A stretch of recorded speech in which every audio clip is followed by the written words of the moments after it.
All right, My Bloody Valentine coming at you February 2nd, February 11th, 1981. Yeah, this is fucked. Okay, directed by George Mihalka. Mihalka? J.L. Hope. Not Eugene. Oh, it was going to me? Not me. George Mihalka. Is it Mihalka? Yeah. Okay, I was never able to say that right. So George Mihalka, written by Stephen Miller. This movie starred Paul Kelman, Laurie Hollier, Neil Affleck, Keith Knight, Alf Humphreys. Wow, man. Cynthia Dale. Eugene's rubbing off on all of us. In this original My Bloody Valentine, the story is there's a folktale about a murderer that killing people that celebrate Valentine's Day. There was a mine that collapsed. A lot of people died. There was one survivor, and they think that this guy is killing all these people. So they're trying to track him down, and bodies start turning up. It's great. I was gonna use Eugene's line, but we won't do that tonight. I adore this film. Not to mention, it obviously a very, very cool addition to the slasher genre. Even though knives don't really come into it, it's more the pickaxe and other fun utilities. But I love this one. I liked the human aspect of it, that it was a person and just in that freaking suit. I can't even imagine how hot that damn thing was. Yeah. How did that smell, by the way? Because I kill people in a rubber suit. In the flavor.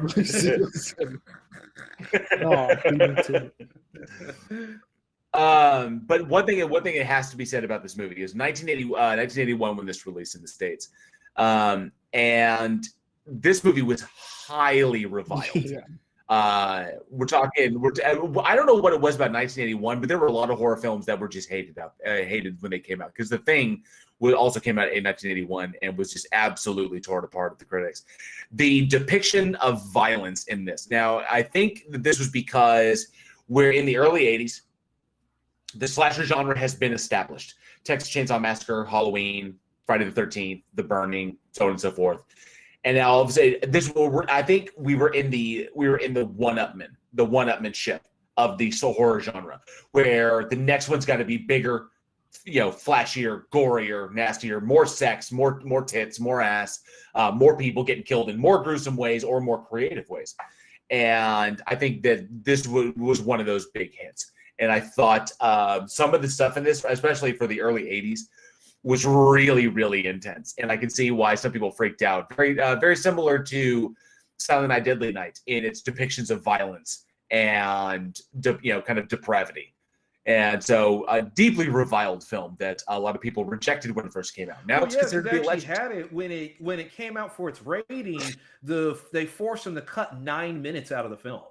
And so when I actually went, you can find the director's cut that was released, I say about 10 years ago, and it actually has 3 minutes of footage that's restored. And it's just, it's all gore. Straight up all gore. Nice. So the scene where it's like the lady gets put in the dryer, and if you in the original cut, you can see it where she like comes out of the dryer, she's all burned. In the restored footage, the dryer's still going, so you see her tumbling around while her head's sticking out, like bouncing around and stuff like that. That is amazing. That's amazing.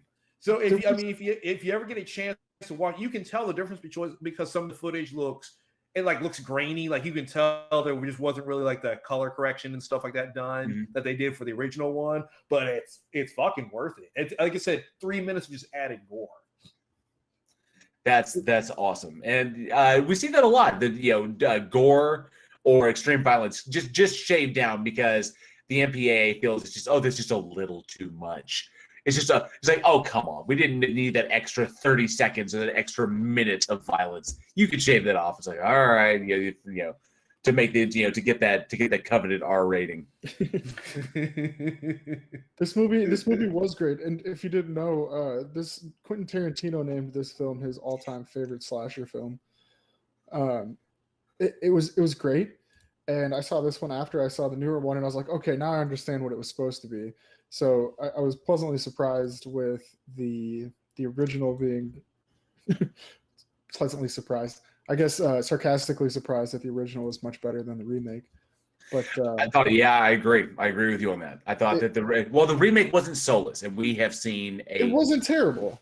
Yeah, we've seen a cadre of freaking just soulless remakes or reboots or whatever. Just like, why are you doing this? My Bloody Valentine, I could dig it. I thought the 3D was a little over the top. I mean, it was just the time. It was just what they were doing. Yeah, I guess he was just like, let's put it in 3D. Stuff like, coming at the camera. Yeah. Uh-huh.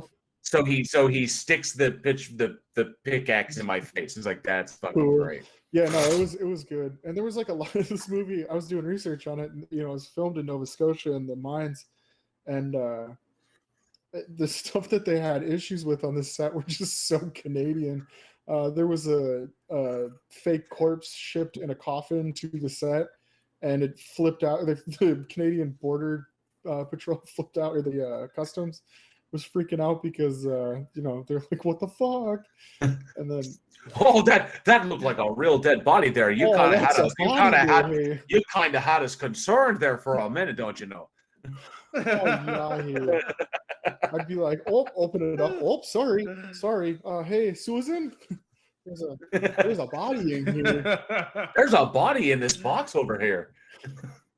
Yeah. I would say Mandel says it was the era of the fear campaign against video nasties, and reviewers kind of had to speak out against gore or get canceled, and that's true. The video nasty epidemic, which started in England and then kind of came over here, was causing some films to get completely shut down. It was one of the things that shut down Silent Night, Deadly Night. Its depiction of a Santa Claus raping a mother and shooting a father in the head. It's just then going on a mass murder. It was stuff like that got films like shut down. I think another one we talked about recently was the Alex, what was it? Butcher Baker Nightmare Maker. Yeah. And so it was films like this that unfortunately fell prey to that. And luckily, they made it through. Art does what art persists, art prevails.